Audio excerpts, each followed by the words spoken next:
Olá pessoal, eu sou Ricardo Almeida, cirurgião do aparelho digestivo, e hoje nós vamos falar sobre a obesidade. E uma das perguntas que a gente mais faz quando a gente já começa a sentir que pode estar acima do peso é: como é que eu vou saber se eu estou realmente obeso e quais são as consequências que isso pode trazer para a minha vida?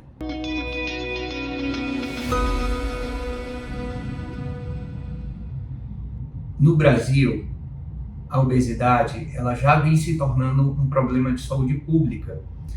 A estimativa é que no Brasil, até 2030, 3 de cada 10 indivíduos tenham sobrepeso ou obesidade e que eventualmente podem ter consequências, podem desenvolver outras doenças como consequência da obesidade.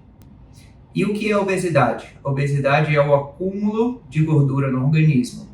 Tá? Essa gordura em excesso, ela pode trazer consequências não apenas estéticas, mas é um fator de risco para o desenvolvimento de diversas doenças. E o que existe, na verdade, para ocorrer a obesidade é que há um desequilíbrio entre o que é ingerido e o que é consumido pelo organismo.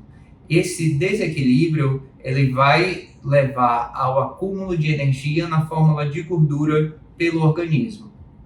E essa obesidade, ela tem origem multifatorial. Ela pode ter causas hormonais, pode ter causas genéticas, pode estar relacionado muito com os hábitos de alimentação do paciente e também com o estilo de vida sedentário que muitos desses pacientes têm e desenvolvem ao longo do tempo.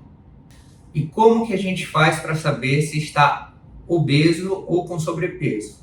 Bom, a Organização Mundial de Saúde estabeleceu o IMC, que é o Índice de Massa Corpórea, como um fator determinante para a estratificação do sobrepeso e da obesidade, né, de acordo com o peso do indivíduo e a sua altura. E como que é feito esse cálculo? Como é calculado esse índice? O índice ele é calculado dividindo-se o peso do paciente em quilogramas pela altura ao quadrado em metros. E esse índice proposto pela OMS, ela é baseada nessa razão, ela é baseada nessa divisão da altura sobre o peso ao quadrado, de maneira que isso vai gerar um numeral. E esse numeral é colocado numa tabela e de acordo com o valor que é encontrado, o paciente ele é classificado em peso normal, sobrepeso, obesidade mórbida. Bom, e qual que é o normal? O normal para o paciente é que ele esteja com IMC entre 18,5 até 25. Então, isso é considerado o IMC normal da pessoa que não tem sobrepeso. A partir de 25 até 30, ele é considerado que o paciente ele já tem sobrepeso. A partir de 30, o paciente já tem obesidade. E essa obesidade, ela é dividida: obesidade grau 1, obesidade grau 2, obesidade grau 3. Também chamada de obesidade mórbida. A obesidade grau 1, o paciente ele tem um IMC entre 30 e 35. Isso é obesidade de primeiro grau, grau 1. O paciente que tem o IMC entre 35 e 40, ela tem a obesidade grau 2. Os pacientes que têm o IMC acima de 40 têm a chamada obesidade grau 3, também chamada obesidade mórbida.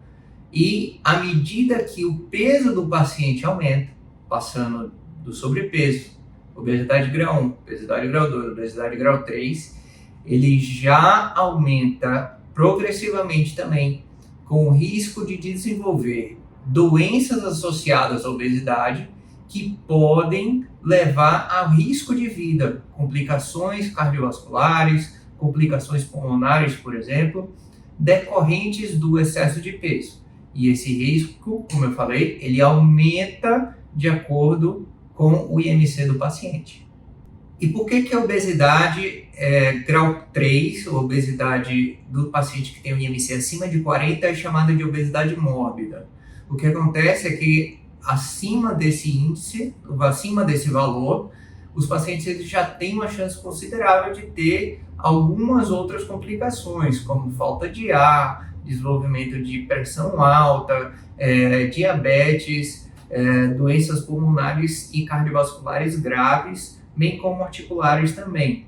Então, com isso, com essa obesidade grau 3, com esse IMC acima de 40, os pacientes eles têm um risco já bastante aumentado de desenvolver essas doenças e as suas consequências. Bom, e existem outras medidas, além do IMC, existem outras informações que podem ser colhidas do paciente para saber se ele realmente está obeso, para saber se ele realmente está desenvolvendo obesidade? Bom, sim, existem. O IMC não é o único parâmetro que é utilizado para o diagnóstico da obesidade, principalmente da obesidade mórbida, mas também o histórico familiar desse paciente. Então, às vezes, é um paciente que tem a família toda, né, todos os parentes, todos os familiares são obesos, são gordinhos.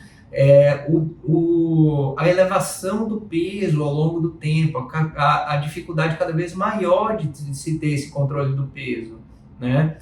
Também a utilização de exames complementares, como a bioimpedância, que vai avaliar a composição corporal do paciente, né, e fazer estimativa da gordura que o paciente tem, do quanto de gordura que o paciente tem, o quanto de água, o quanto de massa magra, o quanto de massa óssea, para poder daí se ter também um parâmetro bastante adequado para a definição da obesidade do paciente.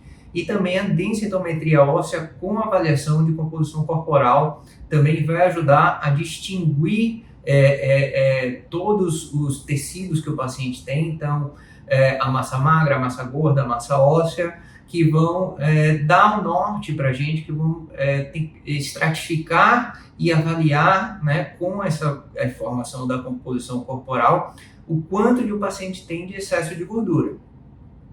Portanto, o IMC ele é um parâmetro bastante importante, é um dos principais parâmetros que a gente utiliza para o diagnóstico e a estratificação da obesidade do paciente, mas não é o único. Você pode ter o exemplo de pacientes que são halterofilistas, aqueles pacientes que têm um peso elevado, eles são altamente musculosos, mas eles vão ter um IMC alto. Mas essa massa, esse excesso de peso que eles têm, na verdade não é um excesso de massa gordurosa, de massa gorda. É massa magra, é músculo. Portanto, essa avaliação do IMC, ela por si só não é o único parâmetro que a gente utiliza, pois pode ter essas variações, como eu acabei de mencionar. Bom, e quem deve tratar o paciente que tem obesidade, o paciente que tem sobrepeso? É de fundamental importância que esse paciente ele passe por uma avaliação e faça um acompanhamento com a equipe multidisciplinar.